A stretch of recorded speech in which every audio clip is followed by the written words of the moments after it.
Yo, what's going on, homies? It's your boy StumpD back for the OPTC video, and in today's video, it's that time of the month again.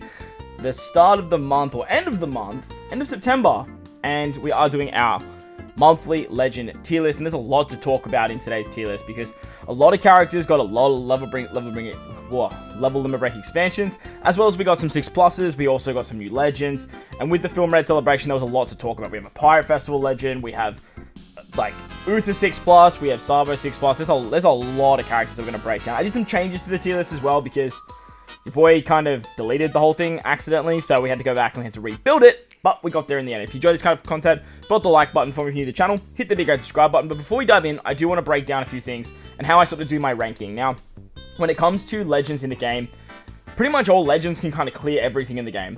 There's no secret to that. It's just the way it is. However, some legends are better than others at clearing all aspects of the game. Now, obviously, this is my personal opinion. If you guys disagree, let me know in the comment section below. And feel free to do so, because people rank legends accordingly to what they find more valuable in the game. Whether that be regular play like arenas, point farming events, forests, PvP, Grand Voyage, Kazuna, treasure map, all of those things come into play. Now, I try to include all aspects of the game when I am ranking these characters. However, for myself, I try and balance it out across the whole of the game. How good is their special? How good is their captain ability? Where do they sort of find play in stuff like Grand Voyage? Or how good are they in forests? Or can they get stuff done quickly? Are they strong? Are they resilient? What is the benefit of the character and why they sit where they sit on my particular tier list? If you guys rate Kazuna as like the most fundamental game mode of the game, sure, you're probably going to rank Kaido, characters like Straw Hat Crew V2 at the very pinnacle at the top. But if you guys look at the whole entire game, you might find characters like Whitebeard and Roger with their incredible switch ability might sit higher than some other people. Or characters like Super Tandem Luffy that have that Super Tandem ability that can be procced all the time is going to find more use for your account or your playstyle. So take it all with a grain of salt. I do want to sort of break down that I do rank characters on usability, how fast they can clear content, how safe they can clear content, how strong their captain ability is, how strong their special ability. I think I rank their special as probably the most valuable aspect of the character.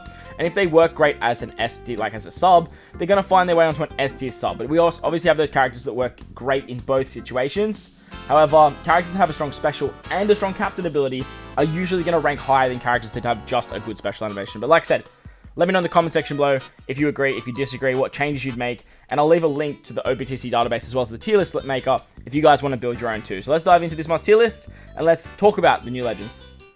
Alright, here we are once again with the tier list. Now, as you guys can see at the top here, this is my top 10. I still think Roger, Whitebeard are the best characters in the game. They just make every single team better. They make every piece of content easier. Do you need any character on this list to, like, play the game? No, you definitely don't.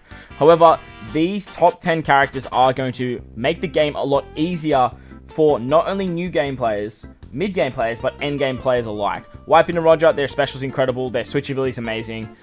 Their striker and slasher boosters, which, like, as captains, which is two of the best class in the game.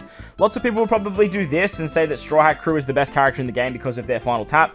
And look, I can definitely agree with that. But for me, I find Whitebeard and Roger make every team better, while Straw Hat Crew, they kind of just make every Kazuna team better if you can find a spot for them. Whitebeard and Roger, I always find like they can just be your damage output for any team that you need. And they work very, very nicely. Straw Hat Crew is still great. You can use any unit under them. Their special's amazing. Their final tap's incredible. The downside to them, obviously, is that you can't use Straw Hats on your team, which can be a hindrance. If we have a look at stuff like Super Boss Kazuna recently, like, this guy didn't even really get a run. Neither did Whitebeard Roger, really, but, like, because of the Straw Hat situation, it was very challenging to use this character. Yamato and Ace. Now, Yamato and Ace for myself, I am going to slide back here. I think Uta does trump Yamato and Ace now. Mainly because Yamato and Ace, obviously a dual unit, it's very hard to get their super switch, and I can acknowledge that. However, their regular switch is still incredibly powerful. Their special is insane. 2 turns of cooldowns. You know how I feel about cooldowns. And the fact they remove blind and special blind is just, it's wild. They're great in Grand Voyage as well. It's another big reason why they're up here. Whilst Grand Voyage I don't rate that highly compared to other areas of the game, it's still a very challenging game mode, and if you have this unit, it definitely helps out when you are trying to beat the Usopp one, the one against Syrup Village. Uta, I think Uta is definitely top 3 legend. Cerebral Strikers are so damn powerful, and that special ability that she has that just doesn't trigger interrupts is a very, very good candidate for the best special in the entire game. She's amazing. We saw how good she was in Super Boss, like literally with just 2 units under Kaido, which is just amazing. Now, if you guys rank Kazuna highly, I'm sure you're probably going to do something like this. But as for the top 4 legends in the game, like top 3 legends, if you have these 3 legends right here, you're pretty much Gucci with every piece of content that you need to worry about, besides the content that's just not disappearing. But for myself, this is my top 4 here, and then my 5th spot is always interchanging. And the reason I say that is because Kaido is always going to be your man in Kazuna. That's the bottom line. However, for this Super Boss, if you guys were using the big max damage teams, you would have seen that Super Tandem Luffy was the GOAT for this particular Kazuna. With his verse int, this guy, hybrided with the new Snake Man, was doing upwards of 68 billion damage, which is absolutely insane, whilst Kaido and the Uta team was only doing around 46, which is still very good.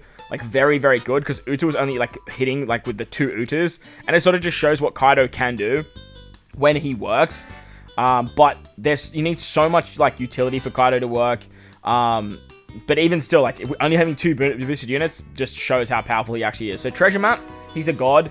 Kazuna, he's a god in every other game mode, including stuff like Pirate Rumble and Grand Voyage. He can take down Grand Voyage easy, but where he's required or he gives you the level 5 buffs, he's nowhere to be found. So for that reason, I don't love this Kaido as much as everyone else. I really like Luffy because in stuff like forests, arenas, Grand Voyage, I mean, Luffy doesn't shine in any Grand Voyage either, I guess, so they're kind of on the same page there, but PvP, this Luffy just shines. In Treasure Map, I guess not as much as, say, Kaido does. You can still use Luffy in Treasure Map, you just bring wave clearers instead of using stuff like the super class of Kaido, but in Kazuna, Kaido will always take the cake there. So for me, these 2 units are interchanging. For this month, I'm going to put Luffy in the front because for Super Boss Kazuna, he was better than Kaido, but obviously that's situational to the content as well. Next, we've got Law. Law is probably one of the best design units of 2022. He is by far the best paralysis quick unit, as well as being a cerebral superclass. His superclass is great. The utility he get with his cerebral superclass, going through defense, is very, very strong. Whilst Kid, unfortunately, doesn't really have that. Both of them are great. They both have great super tandem abilities. Law's much better than Kid's, in my opinion, because it's Luffy's free spirit and Law boosts free spirits, where there's not a lot of striker or driven Luffy's. So Kid sort of falls off a little bit there. But any character that has super tandem ability is always going to find themselves very, very high on this tier list. Next, we've got Yamato, whether you have the Sai or the Int. Both are great. 10 turns of bind removal is never to be discouraged. Very, very good unit. Awesome when it comes to super bosses, because driven, you can use stuff like ulti page 1. And then Sai, obviously, just amazing. Finally, we've got Asaba. I still think Asaba reigns supreme. I don't really want to make any changes to the top 10 as of yet. Asaba, great for 3 Grand Voyages, which is insane. As well as having an amazing special, terrific switch ability. They're just very good. As for God tier, this tier down here is basically the next 10 characters that aren't in the top 10. Ben Beckman and Lucky Roo are so close to being in my top 10 for what they provide to shooters. It's not even funny. The characters like Toki, waifus, Frankie, the Shogun Frankie, Bon Clay, all these characters can really do something that just helps out their teams or helps out in majority of different game modes for stuff like Kazuna for big damage, for stuff like X-Ray, for speed farming like Carrot and Wanda, the utility and the adaptability that Bon Clay provides, Roger with just his crazy Haki blow effect. These aren't in any order as per se, but if I had to sort of put them in some sort of order, it would look probably something like this. Something like this. Probably something like this. Something around there. But all these units are very, very good. If you have the top sort of 3 tiers, I would definitely max these characters out. Next, we've got Chopper, Kinemon Denjiro, Hiyori. Super Tandem Blackbeard is really, really good. I think people underrate this Blackbeard. I think he's amazing. He's slow, but he's still incredible. Dogstorm, the better of Cat Viper and Dogstorm. However, both of them are very good. The Anniversary Kid and Law from 7th year. Still absolutely phenomenal units with the guaranteed 1.5 extra damage, as well as the spamming of Kid specials. Queen, the better out of King and Queen, definitely. And then Ace or Akainu, whichever one you look at, are both still exceptional units for their teams.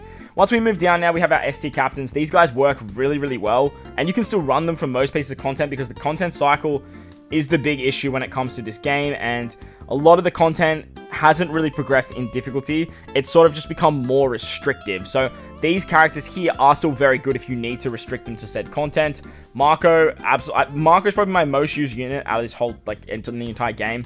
Very, very good. You've got Kaido up here in ST Captain, because if you're using Kaido, you're only using him as a captain. And for what he does when you need to use him, he's elite. I did make some changes here. I think I took down the Toby Ropo down here. I dropped them down here into AT Captain. I just don't rate them too much. I guess Who's Who, you could probably say maybe is an S tier sub, but like, just because of his cooldown capabilities. But his cooldown's so high that I don't think he's, like, that viable. As for everyone else here, they're all very good. Lucci, great super type powerhouse fighter booster. Cat Viper's the same as King. Like, they're very similar to these two units up here. And everyone here that I really, really like Vivi, Special One Removal, Dofi, Special One Removal. I recently pulled Fire Tank Pirates, and they are so freaking good. Like, ridiculously good. I use them more as a sub, because, like, you have so many other better options for Driven and shooters nowadays. But, like, having them on any team just makes that team so much better. Crocodile, Superclass. I guess you can probably start to argue that Zoro can move down into A tier captain, because, like, he's a mono dex booster, but, like, if you need special bind removal in, like, a piece of content that's quick based, Zoro's gonna be your man. So, like, there's also that. Verse Shanks and Whitebeard, very, very good. And then the God Bullet with his level limit break deserves to be up here. Next, we've got your S tier subs.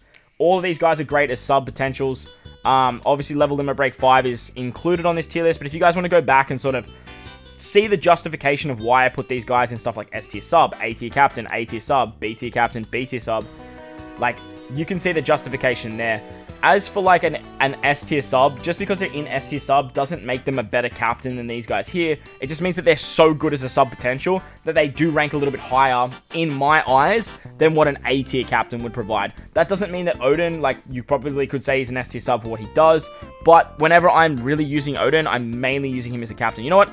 Odin's a bit of an exception. I'm going to put an Odin into an S tier sub because of that plus buff for free spirits, and he's actually so good there. So you've got stuff like your Kuzans here, Luffy and Law, the original Stampede Gear 4 with his level limit break expansions, very, very good. So all these units have already been put on the tier list, and then you come down the bottom here, and we have a bunch of different tiers like content, requires, or niche. These characters here all do some sort of gimmick, like the jump of Sanji for Grand Voyage, like the Big Daddy over here, the poison that Reiji provides, the dying that Brook can, the General Frankie form. All these characters do something, or you have like XP with Jack, you have double drops with Buggy, that kind of stuff. Down here we have needs a 6+ level limit break. These characters need a buff badly, like really badly.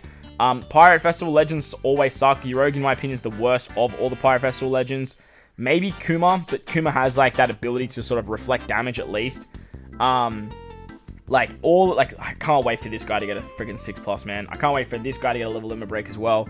These characters need buffs. And then down here, the final spot is the support. So if you see any of these characters in your box, max their support ASAP, because that is where you're really going to only ever utilizing those characters. So that's enough about the tier list, because we've already gone 15 minutes, and I do need to start talking about, look how many characters we have to talk about here. We have 1, 2, 3, 4, 5, 6, 7, 8, 9, 10, 11, holy shit, 12.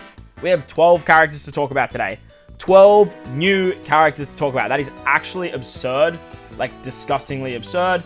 And yeah, without further ado, let's actually dive into it, because this one might go for a little while, so I do apologize. We're going to start off with the new level limit break expansions.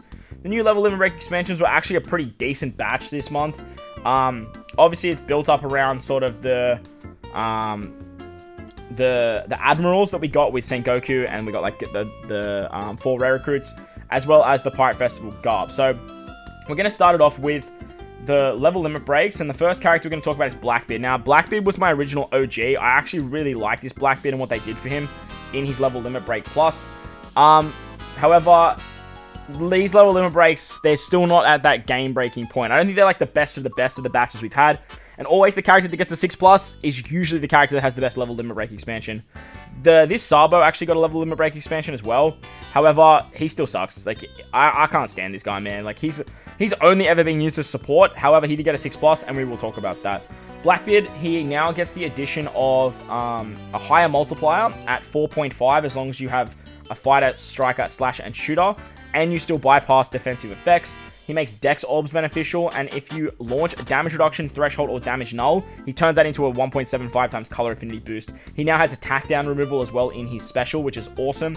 And if there's normal attacks only, he deals 1 million damage to all enemies that ignores normal attacks only, and boosts the crew's attack by 2.25 for 2 turns. Otherwise, he still does his 30% HP cut. So, if you get him Limit Break expanded as well, he adds Int Orbs to the multiplier in terms of matching orbs. And then he also gives higher multipliers. I think it was a really, really, really good buff for this particular Blackbeard. And honestly, I don't think he's still like super crazy or anything like that.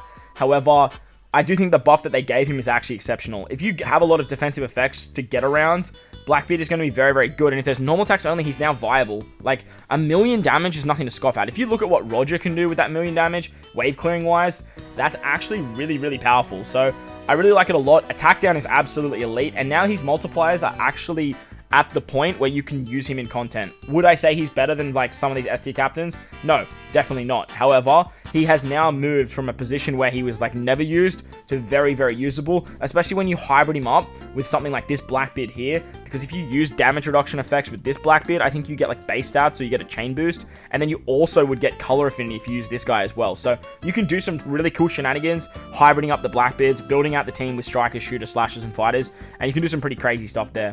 The next character we're going to talk about on the list, I think, is Hody. Hody was the next one, and he probably got the biggest buff of all of the level limit breaks, in my opinion. I like Blackbeard the most, but this guy got absolutely demon moded. He reduced the cooldown to 2 turns instead of 3 at the start of the quest, and he still reduces HP. However, he now boosts shooter characters and Powerhouse by 4.5, but the HP is only 2 times instead of 2.5. However, if you Limit Break expanded your Hody for whatever reason, he still gets the 3 turns of cooldowns. He's a 4.75 times attack boost to those 2 classes, as well as a 2.5 times HP boost. So, he's the original speed demon for speed farming content.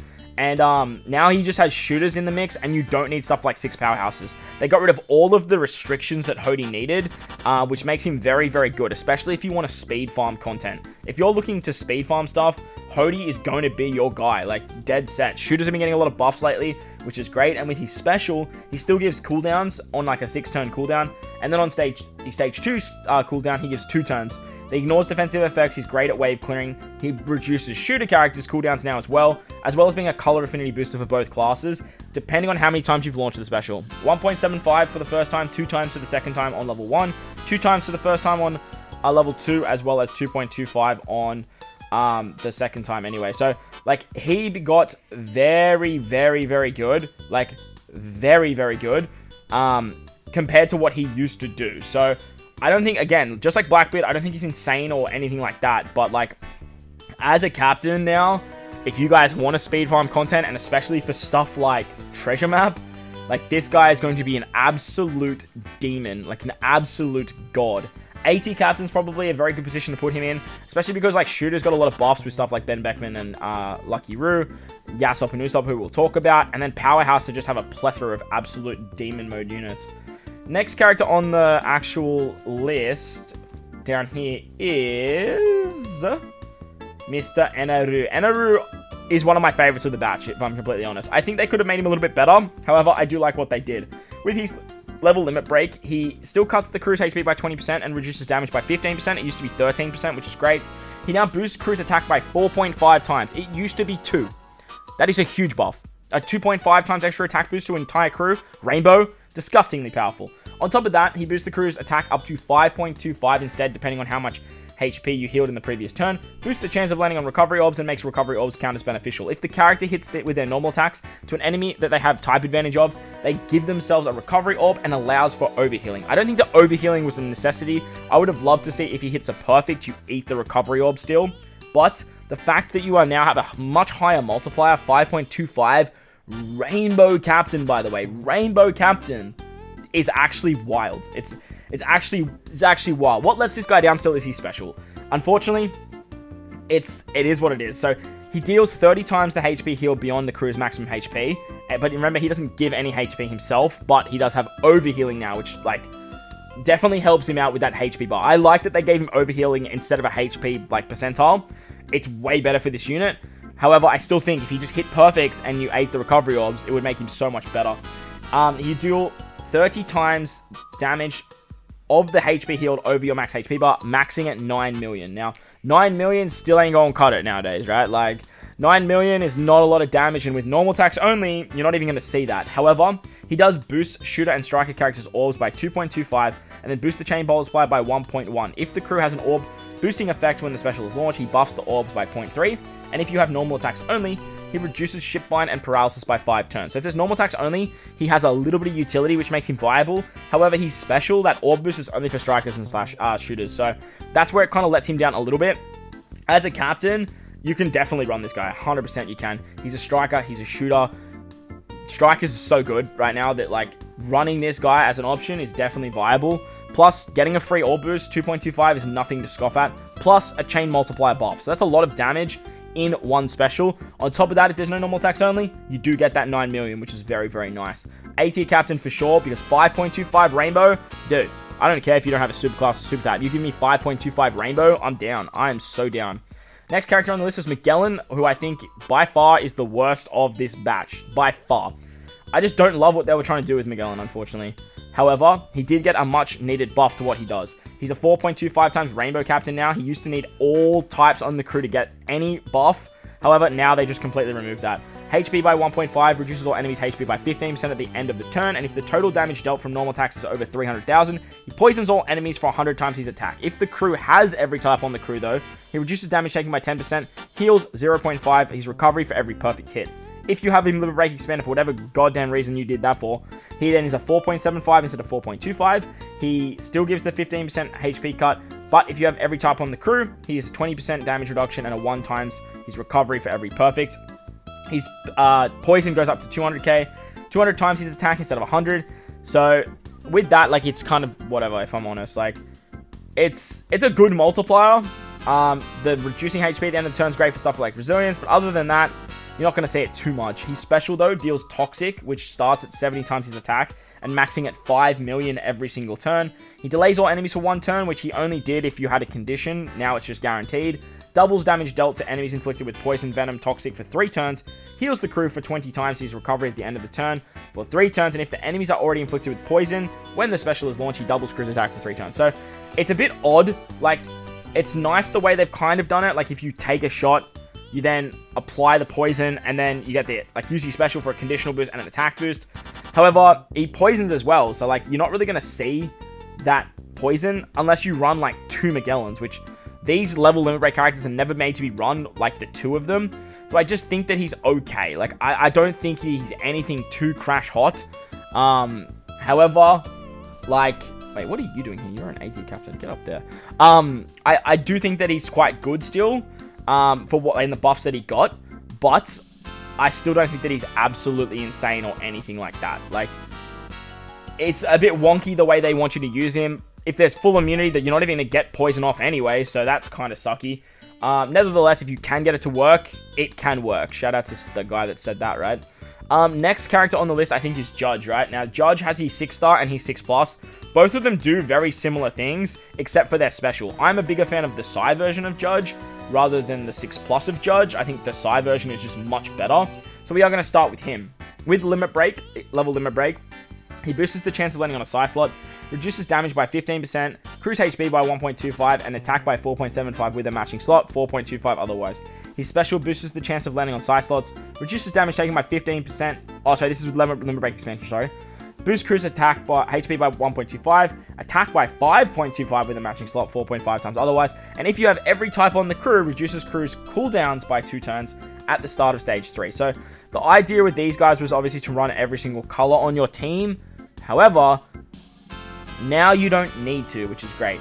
The 6-star judge gives blind removal, which goes up to 10 turns now. He boosts crew's orbs by 2.25 instead of 1.75, I think it was, or maybe 2 times. And then he changes orbs, including block, into Psi, and boosts the chance of landing on Psi slots for 3 turns. Now, I'm pretty sure as a sailor, this guy actually makes Psi orbs beneficial as well. So that actually works out really, really well as a sub. Plus, he used to just randomly rotate block orbs. He never used to actually give the orbs. So this is actually quite a big buff for what Judge actually does, which is very, very good. So, like I said, I'm a much bigger fan of the 6-star Judge. No, he doesn't make Psi orbs matching as a sailor. I take that back. So that's kind of sucky. But as a captain, obviously he makes... Does he make Psi orbs matching as a captain? No, he doesn't. We just read that stuff. What are you doing? I think there is a sailor, like, if you have a sailor that can make Psi orbs, if you're running him on a Psi team, obviously that's going to be very, very good. He's great, but, like, at the same time, I still think he's just an A-tier sub. Like, I don't think he's anything too crash hot. If you have him Limit Break expanded, like, I guess that's kind of nice, but you still have that restriction of, like, running every color on the team to get that 2 turns of cooldown. And even still, like, it's on stage 3. Carrot Wanda, just do it better. As for 6+ Judge, he has a little bit of a higher multiplier. He starts at 4.75 to 4. Actually, no, it's exactly the same. It's the same multipliers, except he boosts the chance of landing on int slots, and then he makes int and badly matching slots beneficial.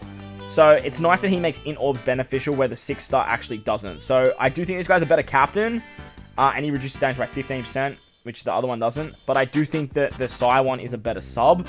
For what you're normally utilizing these guys for, like the sub potential is just way better.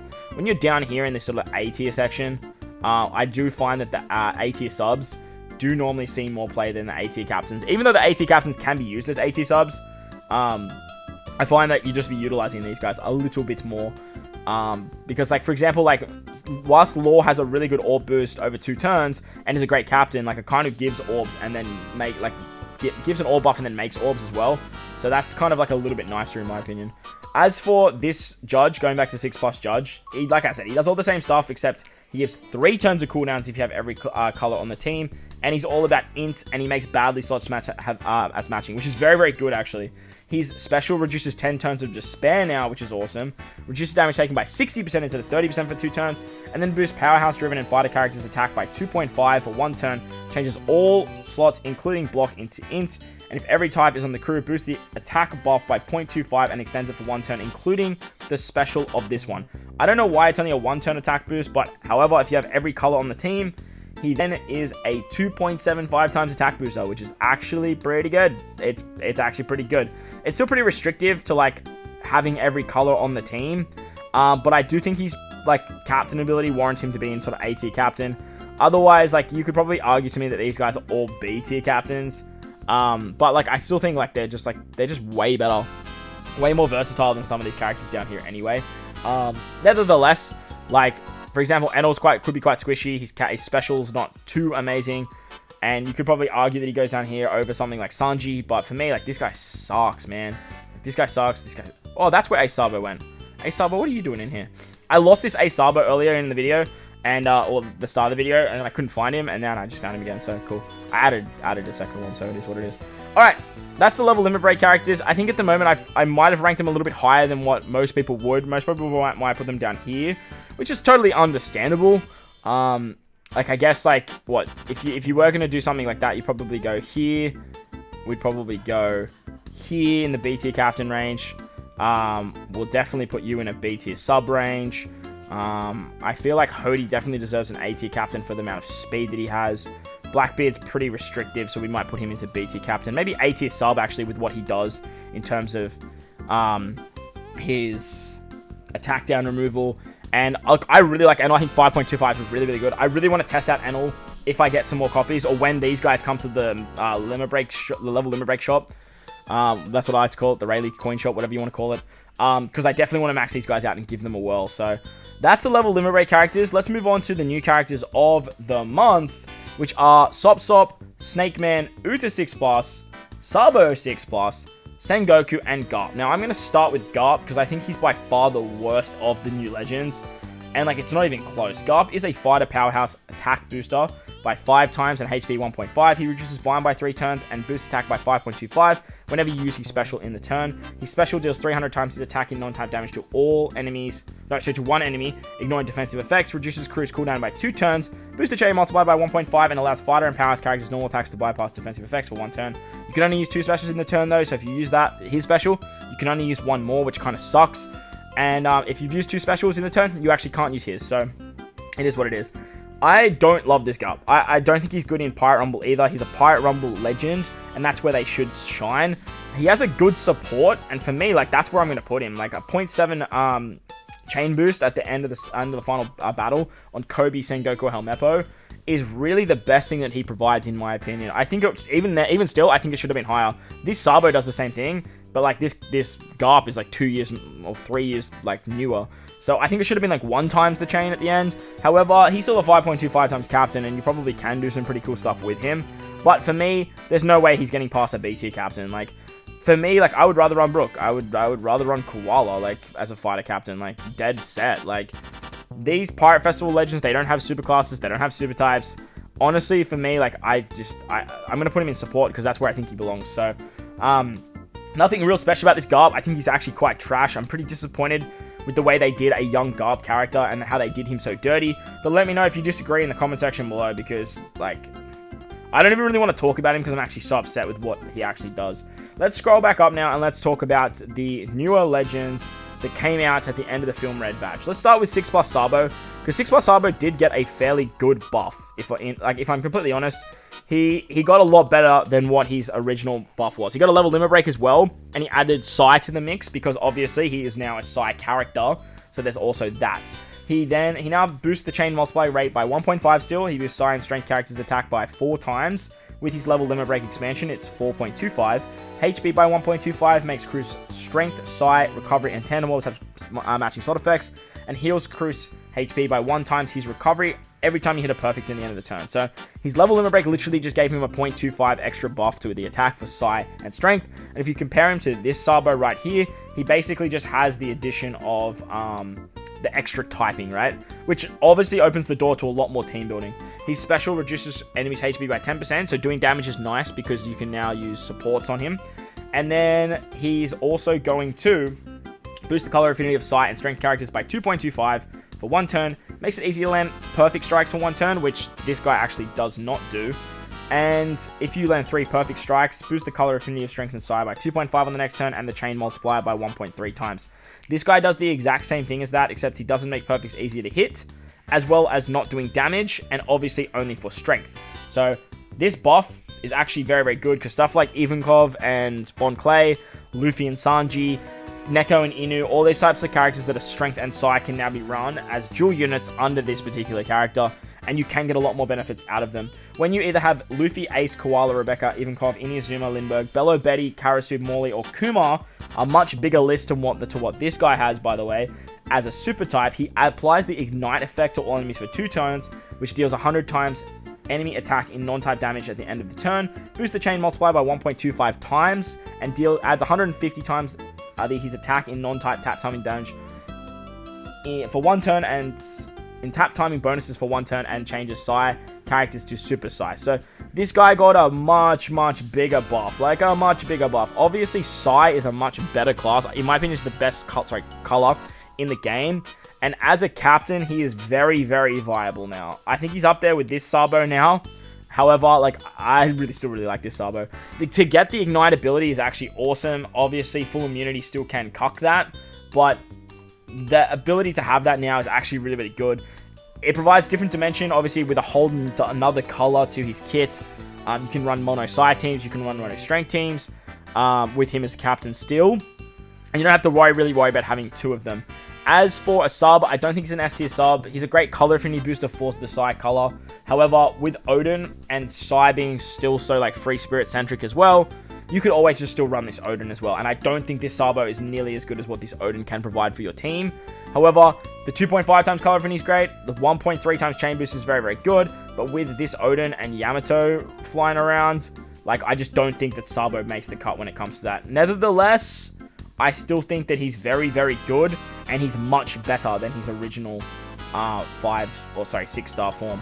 The next 6+ we had is Uta 6+, which I'm going to touch on straight away because Uta 6+ was very controversial and there was a lot of issues with this particular character. She completely changed into a driven powerhouse unit and they completely changed her special. She still gives the turn progression buff, which gives color affinity and orb boost now instead of an attack and orb boost. But her typing obviously is just way worse than what original Uta is. Do I think this unit's bad? No. Comparing her to what Uta is, yes, she's bad. But as a whole, the unit itself is actually not bad. The downside to this unit is if you're not running 2 Utas, 6+, it's very, very hard to make this unit work. She's a driven powerhouse booster, she's a driven superclass, and she can beat content very, very easily. However, the amount of brain power that you need to do so is actually very, very challenging. But running a double Uta 6+ is still very, very strong for what she can provide. Remember, you don't need to get all of the crazy shenanigans that she provides on the final stage of like the chain boost and stuff. You can easily pop 2 Utas on turn 3, then get the 2.5 times orb, 2.25 color affinity going upwards. You can then use her super type, her super class. Driven is still very strong. You get a full border in orbs, and then you also get the top and middle orbs matching with her super class, and it's very, very strong. It's an amazing ability. So utilizing 2 of her in 1 turn is always the way to go, I did find. You can bring healers, like you have this Doflamingo as a healer for the team. You have Treasure Map Pudding, that's another really good option as well.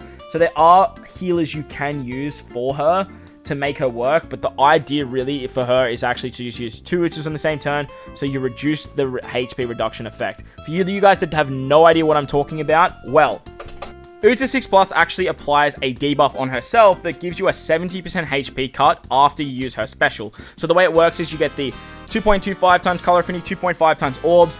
She applies the debuff, you move into the next turn, and then you take the 70% HP cut, and then you get the next stage for her turn progression, which is a 2.5 times orb, and no, 2.75 times orb, and a 2.5 color affinity boost, which is still very, very strong, by the way. Still very strong. However, on the next turn, when you take the next 70% HP cut, you do lose a lot of HP. And if you go below 70% HP with Uta, she then removes the turn progression debuff, buff, and then binds herself for 5 turns, which is very annoying. However, if you use 2 Utas in the same turn, she changes the HP cut to a 30% HP cut and reduces the actual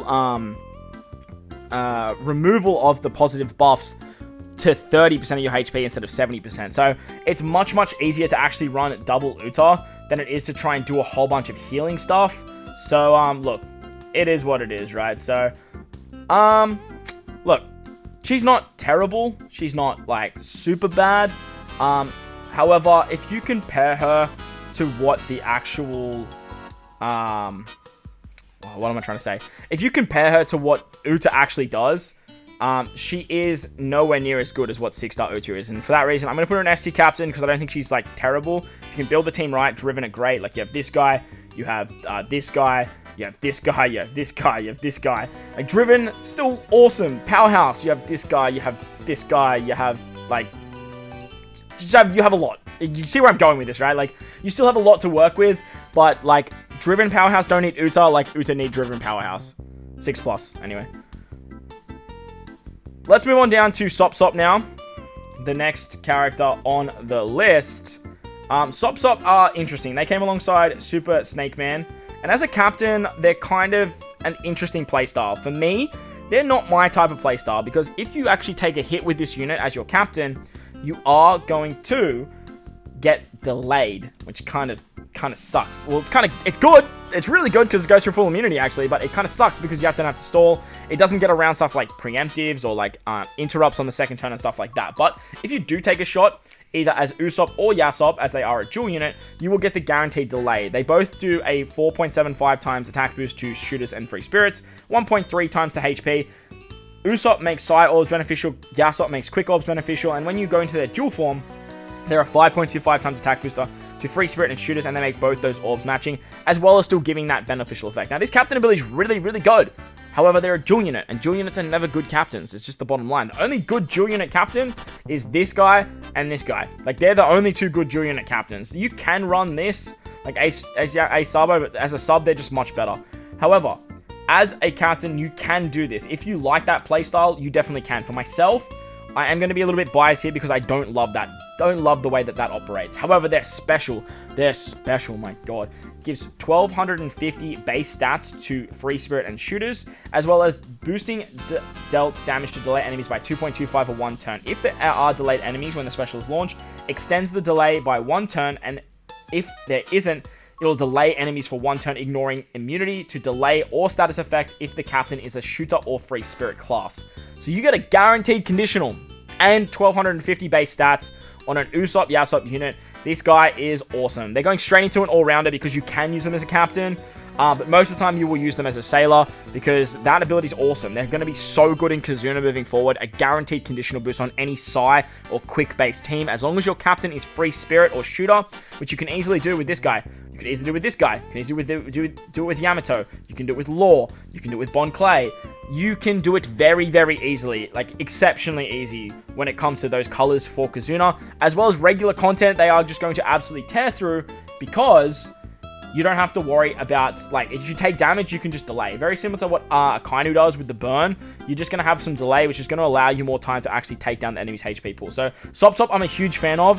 However, the big prize of that Super SUGO Fest was actually Snake Man. Super SUGO Fest, Snake Man is finally in the game from the Film Red Celebration, and he brings a very, very interesting mechanic that I wasn't a huge fan of at the beginning, but the more I use this guy, the more he grew on me. As a captain, he boosts Psy, Fighter, and Free Spirit characters by 5 times, boosts their attack by 5.5 times when you use Ending King Cobra in the turn. If Zoro, Sanji, Nami, Robin, Brook, Frankie, Chopper, or Jinbei or Shanks is a crewmate and they use their special, completely removes special bind on the character and sets his special charge to max. You can only use this 5 times during a quest and 3 times in a single turn. This is insane. Like, that ability alone is absolutely insane. However, as a captain, he gives no HP, he gives no recovery, he gives no damage reduction, he gives no matching orbs. That is a huge hindrance to this particular character. But you can actually play around that and just utilize this particular character as all of your damage output, because getting 5 specials in one turn is in one run is so goddamn easy, and getting 3 specials in one turn is even easier. All you have to do is pop a special with these particular characters. There are a lot of fighters, a lot of free spirit Straw Hats, there's a lot of Psy Shankses. There's a lot of characters you can run under this particular Luffy that it's actually insane. Like, it's wild how many characters Luffy has access to that fit those requirements. As he's special, he deals 200 times his attack in non-type damage to one enemy, ignoring all defensive effects. I would have loved that to be all enemies, but it is what it is. Boosts Psy, Fighter, and Free Spirit characters' attack by 3.25. Now remember, when you use his special, he becomes a 5.5 times captain. 5.5, which is massive. Absolutely massive.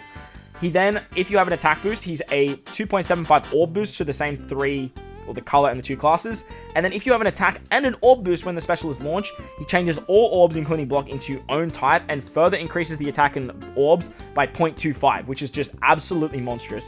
If the character has used Ending King Cobra 4 or more times and the crew doesn't have an attack boost active, boost Psy, Fighter, and Free Spirit characters' slot effects by 2.75 for 1 turn. So after you use the special 4 times, you can then, like, so you say you used it 4 times, on the 5th time that you use it and you have no attack boost live, you then get an attack and an orb boost just to, like, finish off the quest, which is just so freaking wild. If you have 2 or more of the following characters, any of the Straw Hats or Shanks, now it says when 2 or more of the following characters are on the crew, it's basically all the Straw Hats and then all Shanks. I think 1 Shanks actually just triggers it, which is actually wild. His super type special deals 120 times his attack in non-type damage to 1 enemy, which ignores defensive effects. Again, 1 enemy is a bit of a hindrance, but it is what it is. And reduces crewmates cooldowns by 2 turns and changes Psy character slot into Super Psy. So, very, very good as a captain. As a sailor, he also gives 4 turns of cooldowns whenever you receive damage to himself, and he's completely immune to paralysis and special reverse, which is very, very good. As a whole, like, I've done some really, really crazy things with this Snake Man. However, I don't think he's as good as what this Super Tandem Luffy actually provides. But he's still exceptionally, exceptionally powerful. And for me, I'm actually going to move him into my top 10 because of how amazing he actually is. And when that happens, I do have to move someone out. And unfortunately, we're going to start moving out Yamato. Yamato has sort of seen her time in the top 10. Her utility is great. However, she doesn't really find a place in most of the Grand Voyages. She's still great in Super Boss Kazuna's, but so is Sabo. Sabo, honestly, is just so valuable in the top 10 that I do think that they hold their own because they have such a great special. They fit on so many good teams for stuff like forest runs. They have great utility with their captain. They are just absolutely phenomenal characters. Like, absolutely phenomenal. That doesn't mean that Yamato's bad. I just think that this is my top 10, how it looks. And this Snake Man is very, very good. Very, very good. I definitely think that he's a top 10 unit. For Forest, we no-stalled the Kid Forest with these two together, which was actually wild. In arenas, he's absolutely fantastic. In Super Boss Kazuna, he showed how freaking insanely powerful he is. But he also has a final tap ability as well. The final tap gives him 2,000 base stats on the final hit, and also hits all enemies. Unlike Uta, this Uta right here, getting his final tap is actually very easy. All you need to do is get to the final stage and use his special. And then you just have access to his final tap. With Uta, you have to do the same thing. 6+ I'm talking about. You have to do the same thing. You have to use her special in the final stage, which is very hard to do because most of the time you want to use it on stage 3, which is kind of just counterintuitive. But look, it is what it is. This Luffy's very, very good. If you pulls him, be happy. He's going to be a very, very good character moving forward. However, he's not as like super valuable as the rest of these characters in the top 10. But if you have this Luffy, be happy because you can just run this guy as a friend captain, and you'll be absolutely hunky-dory with a crazy final tap and a crazy super tandem ability. Super, super nice. The final character we are going to talk about before we wrap up this very long video, which I do apologize. But like I said, there was a lot to talk about for this month, is the new character that is Sengoku. This Sengoku right here. This Sengoku is controversial. A lot of people have been upset with this guy, but for myself, I think it's a great breath of fresh air. And the reason I say that is because we literally just, in the last 2 months, got 1 Super SUGO, 2 Super SUGO, 3 Super SUGO, a Super SUGO 6+. We got a very good legend in Chopper. We got a very good legend in Ben Beckman and Lucky Roo. We got a very good legend in Sop Sop. So this month, you should not want to summon. Like, there shouldn't be no reason that you want to summon. You have so many good characters on other banners that there should be no reason for you guys to sit down and go, oh, the October Legend's coming, better pull for that. No, this is the perfect cooldown legend. Let Sengoku come to you, let his batch come to you, because they all work so well. Sengoku is very reminiscent of the V1 Germa days, with Judge and the Germa kids, and having all colors on the team, because that's how Sengoku thrives. He's a 4.5 times Rainbow Captain, HP 1.5, and makes Psy, Tandem, and Badly Orbs count as beneficial. But if you have all types on the crew, he boosts the attack by 5.5 instead, and reduces damage by 10%. So if you build the team correctly, and you get a 5.5 times Captain, with all colors on the team, you can do some pretty wild things. If every type is on the crew when you use his special, he allows you to select one character for a 4 times attack and orb boost for 1 turn, changes their orb into matching, and changes all other orbs into tandem. If there are 4 or more side characters on the crew, he allows you to select one character for a 3.5 times attack and orb boost for 1 turn. Now, if you don't meet those conditions, you don't get anything from his special. That is the downside and the one issue I have with Sengoku. If you don't meet that satisfaction of those restrictions, you will not get any benefit from Sengoku at all. However, if you are utilizing characters like this as a captain and whatnot, you are usually building the team around them. That's the point, right? That is the goddamn point. So I do think that he's still very, very good, because he's a rainbow captain nevertheless. You can build some pretty cool side teams. He's a cerebral fighter. You can do a lot of really cool stuff with that, especially with the release of Snake Man, with this Luffy as a fighter as well. And 4 times attack and orbs, if you have all colors on the team with a 5.5 times captain, you are going to be doing some pretty gnarly numbers. He has a super type as long as you have any of the admirals, so Fuji, Akainu, Kizaru, Aokiji. If you have Garp, Suru, Smoker, Tashigi, Hina, or Kobe, you can activate his super type, which gives a 1,250 rainbow base stat boost and changes all Psy characters into Super Psy. He is a super tandem ability as well. All you need is any 2 of the following on the crew: Akainu, Kizaru, Aokiji, Fujitora, or Garp. And then at level 4 to 5, it also adds Suru, Smoker, Tashigi, Hina, and Kobe. And then the applied effect gives a 2 times attack boost to the top row for tandem, up to 2.5 at max for 1 turn, and then a 1.1 to everyone else, or a 1.5 for all other characters in that turn. So the idea is, like, you give the 4 times attack and all boost to the unit that you want hitting very, very hard. Usually the character that has color affinity, because the way the admirals work are they can become your captains, they have super types, they have final taps, and then you actually give Sengoku's attack and orb boost to that character, as well as then using the super tandem to let them hit very, very hard at a 2.5 times super tandem as a captain, because they become captain in the quest. They have like a 2.5 times color affinity boost, the 4 times attack and orbs. He also gives an extra 0.25 oh no, sorry, that's one of the batch, never mind. If you increase the attack and orbs like 4.25, you get some chain boundary or chain boosting shenanigans. You can do some crazy things there, and you can hit very, very hard with that single unit. Just as I was saying with Kaido, as you guys saw with what Kaido could do with 2 Utas, only hitting with 2 units, you can still do some really crazy numbers. So I am keen to see what the Sengoku does, but I do understand the limitations behind him and the way that he kind of struggles when it comes to particular pieces of content and team building restrictions. I don't think he's the easiest unit to team build for. However, I still think that he's very, very good. I think he's probably going to sit there in A tier captain. In terms of ingenuity, I love this unit so much, but I can't safely say that I think he's as good as the S tier captains up here. And as a sub, he doesn't really provide that much because his special is quite restrictive. That doesn't mean he's bad. Like I said, like Final Tap Luffy, that doesn't mean he's bad. Sometimes I say he's bad, but that doesn't mean he's bad. But I think a lot of people need to look at the bigger picture and realize that this is the perfect cooldown batch that we all wanted, that we all asked for, that we all desperately stopped and said, hey, Bandai, can you please, please, please stop going crazy with all of these crazy, crazy legends. So that's going to wrap up the tier list for September, end of September anyway, for the month. And the start of October. Like I said, let me know your thoughts and opinions in the comment section below. While you're down there, don't forget to belt the like button for me. If you're new to the channel, hit the big red subscribe button, but most importantly, enjoy the rest of your day wherever you are in this beautiful world. Thank you all for watching, and I'll catch you all in the next one. Later!